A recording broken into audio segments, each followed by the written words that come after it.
नमस्कार शेतकरी बांधवांनो, लसण काढणी झालेलं आहे व लसणाच्या मी जुड्या बांधते. तर त्याचे गट्टू न करता या पद्धतीने बांधते त्याला.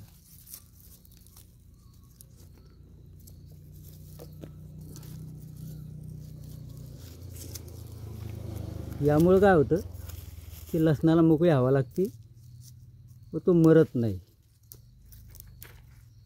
असं याला गुफत चालायचं, या बाजूने एक या बाजूने एक.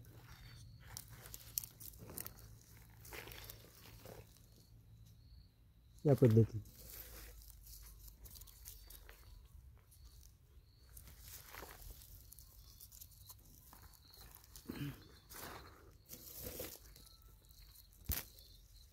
एक या बाजूने ठेवायची, उफायचं त्याला. आणि हे सर्व खिटून करायचं आहे. याला दोन्ही बाजून हवा लागते. तर ते पूर्ण झाल्यानंतर ते अशा प्रकारे दिसतात. म्हणजे या बाजून हवा लागते, या बाजून हवा लागते आणि मोकळं राहतं.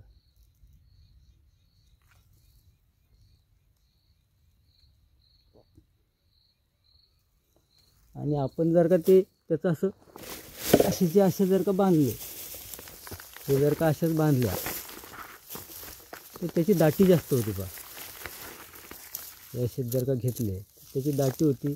त्या मधातल्या याला हवा लागत नाही, त्यामुळे तो लवकर मरण्याची शक्यता असते. परंतु या पद्धतीनं जर का केलं तर लसण जास्त दिवस टिकतो.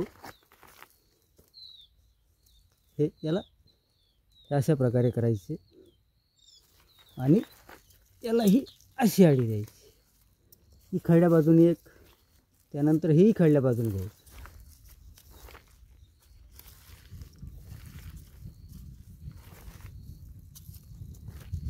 जेणेकरून काय होतं, जास्त दिवस लसण टिकतो.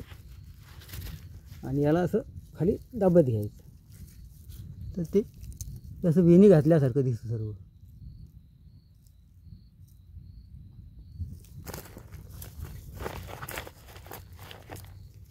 आणि मग नंतर याला पक्क ताराने बांधून वरती लटकून द्यायचे अशा प्रकारे.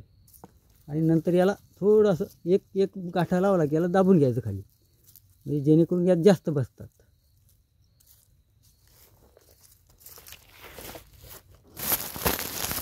आपण ज्या प्रकारे करतो की नाही पहिल्या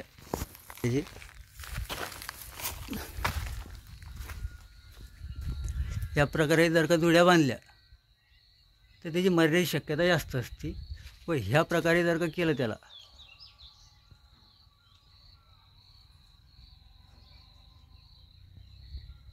तर लसण जास्त दिवस टिकतो.